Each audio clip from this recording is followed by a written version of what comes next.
Kita lupa, semua ini dapat menjadi milik kita. Aku ingin pindah ke Meikarta. Anda ingat iklan ini?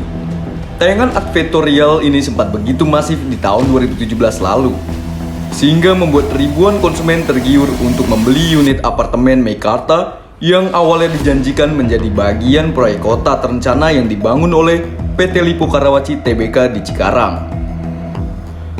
Proyek Meikarta sendiri resmi diluncurkan pada 17 Agustus 2017 lalu. Proyek kota terencana tersebut berada di dekat jalan tol Jakarta Cikampek. Proyek tersebut rencananya menyasar ke kalangan menengah ke bawah. Namun setelah 5 tahun berjalan, keinginan untuk segera pindah ke Meikarta kini masih sekedar angan-angan. Pasalnya sejumlah masalah menghambat pembangunan Meikarta yang banyak merugikan konsumennya. Nasib konsumen apartemen Meikarta yang belum menerima unit sesuai perjanjian awal seakan menggantung hingga tahun 2025. Konsumen yang telah melakukan pembayaran sesuai perjanjian awal belum bisa mendapat kepastian waktu kapan bangunan apartemen yang menjadi haknya itu bisa digenggam tangannya. Kepala Bidang Pengaduan Yayasan Lembaga Konsumen Indonesia atau YLKI, Aji melanjutkan, konsumen Meikarta yang tidak tergolong kelompok penggugat atau para pihak itu berdasarkan putusan tersebut secara lisan pun termasuk pihak yang tidak masuk dalam konsumen penggugat.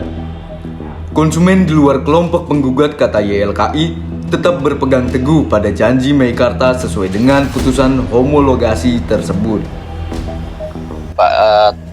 Terkait dengan kasus konsumen Meikarta, memang dari YLKI sejak kita terima banyak pengaduan itu sejak tahun 2016 sampai dengan tahun 2017. Memang dari pertemuan tersebut memang banyak juga dari konsumen dijanjikan untuk penyerahan unitnya itu sekitar 2019 sampai 2020. Ternyata kan ada para pihak yang mengajukan gugatan ya kepada pihak Meikarta terkait dengan keterlambatan atau tidak adanya proses pembangunan unit apartemen tersebut gitu. Memang di sini adalah sebetulnya konsumen itu punya hak gitu kan, hak untuk mendapatkan kepastian kapan konsumen itu dapat mendapatkan serah terima unit yang dijanjikan oleh si pihak Meikarta. Yang kedua itu adalah konsumen sebetulnya berhak mendapatkan kompensasi. Kompensasi itu maksudnya kompensasi keterlambatan dari proses pembangunan ataupun keterlambatan serah terima yang dijanjikan oleh pihak Meikarta. Yang ketiga itu adalah peran pemerintah. Peran pemerintah juga harusnya juga di sini lebih tegas lagi terkait dengan pembangunan dan izin dari pihak Meikarta tersebut. Terkait dengan homologasi itu sebetulnya juga harusnya juga pihak Meikarta itu mensosialisasikan terlebih dahulu kepada konsumen, mana saja sih konsumen yang melakukan gugatan, mana saja konsumen yang tidak melakukan gugatan, atau mana saja konsumen yang bukan para pihak dan para pihak gitu kan banyak juga ada konsumen yang tidak ikut dalam proses gugatan terhadap pihak Meikarta gitu kan. Harusnya pihak Meikarta itu memilah ya antara konsumen yang melakukan gugatan dan memang sudah ada putusan terkait dengan homologasi tersebut, dan memang dalam putusan tersebut mengatakan bahwa serah terima unit tersebut dijanjikan tahun 2025. Akan tetapi juga ada konsumen yang tidak masuk dalam gugatan atau tidak termasuk dalam para pihak. Sebetulnya juga pihak Meikarta mengakomodir yang bukan termasuk dalam para pihak tersebut gitu kan. Para pihak tersebut ya bisa harusnya juga dari pihak PT Meikarta tersebut memberikan istilah kompensasi terkait dengan keterlambatan serah terima unit apartemen. Misalkan unit apartemen itu diserahkan tahun 2019-2020, harus juga ada kompensasi yang diberikan kepada si konsumen terkait dengan keterlambatan tersebut. Yang kedua itu adalah kepastian gitu kan, kepastian terkait proses penyerahan unit apartemen tersebut di luar putusan pengadilan tersebut gitu Pak.